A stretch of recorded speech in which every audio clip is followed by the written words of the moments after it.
We've all seen it. Someone with a ton of money walks into a room and bam, they've got everyone's attention.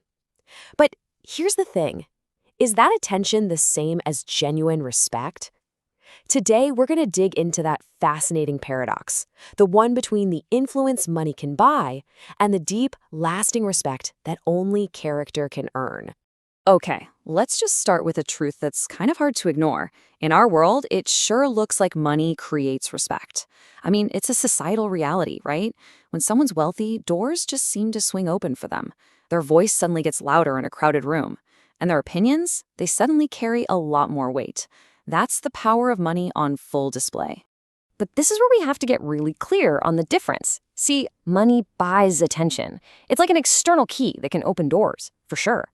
Character, on the other hand, that earns respect. It's an internal quality that builds real, actual trust. And, understanding that one little difference is the key to this entire paradox. And this all leads to the big question, doesn't it? If money is so powerful, why do we all know people with very little of it, who command just immense respect? I'm talking about people who walk into a room and others fall silent just to listen. People whose very presence carries a weight that has nothing to do with what's in their bank account. So, how is that possible? Well, to answer that, we're going to break down the 4 psychological pillars that build this kind of genuine respect. We'll start with the respect paradox itself, then we'll dive into moral authority, self-respect, intrinsic value, and inner freedom before wrapping it all up. All right, let's dig into our very first pillar, moral authority. Think of this as the bedrock, the solid foundation where all lasting trust is built. So what exactly is moral authority? Well, it's the respect you earn by living with principles that you just don't bend. It's having the guts to be honest, even when it costs you something. It's about refusing to take the easy shortcuts, especially when things are tough. This is a kind of deep-seated integrity that, honestly, money just can't touch. I love this quote because it just nails the difference, right? Money can get you a microphone. It can crank up the volume on your voice so that everybody hears you. But integrity, that's what makes people actually believe what you're saying. Without it, you're really just making a lot of noise. And the psychology behind this is just fascinating. See, moral authority works because it signals deep trustworthiness, and that's a fundamental human need.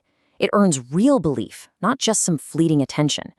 It's why the words of a wise teacher or a trusted community leader carry so much weight, no matter how much money they have. We're all wired to look for credibility, not just resources. Now, this idea of internal integrity leads us right into our second pillar.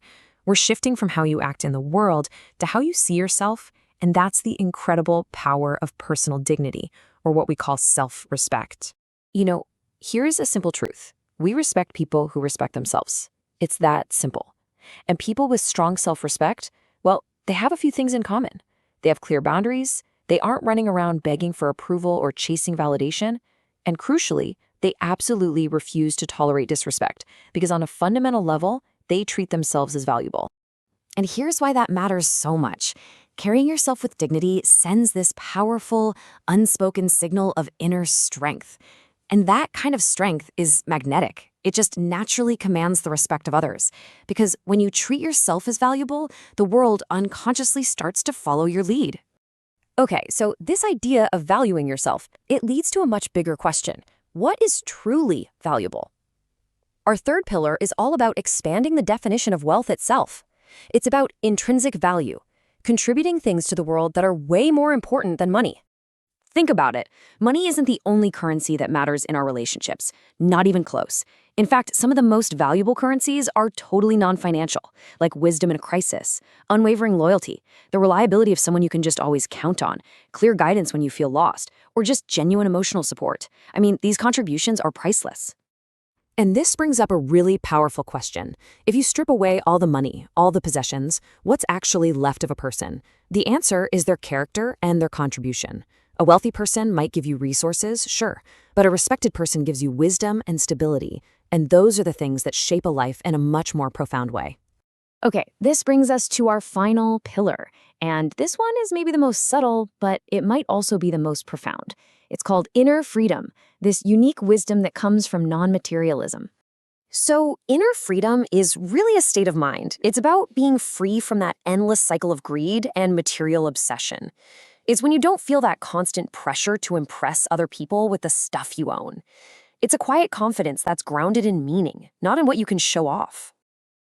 Psychologically, we really admire people who seem truly satisfied without needing all that external wealth. It creates this undeniable aura of wisdom around them. There's a subconscious thought we all have. If someone can be happy and fulfilled without constantly chasing money, well, they must get something deeper about life that maybe we don't. And that perception alone generates profound respect. All right, so let's bring all this together. How do these four pillars really resolve this showdown between character and cash? So, what have we learned? Well, we saw how moral authority, which is rooted in principles and honesty, ultimately produces trust. Then, how self-respect, built on dignity and boundaries, creates true inner strength. We saw that intrinsic value, which comes from contribution and support, earns genuine gratitude. And finally, how inner freedom from a non-materialistic mindset generates an aura of wisdom. And you know what? Together, these four outcomes, trust, strength, gratitude, and wisdom, are the essential ingredients of deep, lasting respect. So, if you remember just one thing today, please let it be this. Money can buy you attention. It can buy you influence, maybe even some temporary admiration. But true, deep, lasting respect, that is always and only earned by character. And that leaves us with one final question for you to think about. In your own life, from your own experiences, do you think respect is built more on the foundation of money or the foundation of character? Thanks for joining us.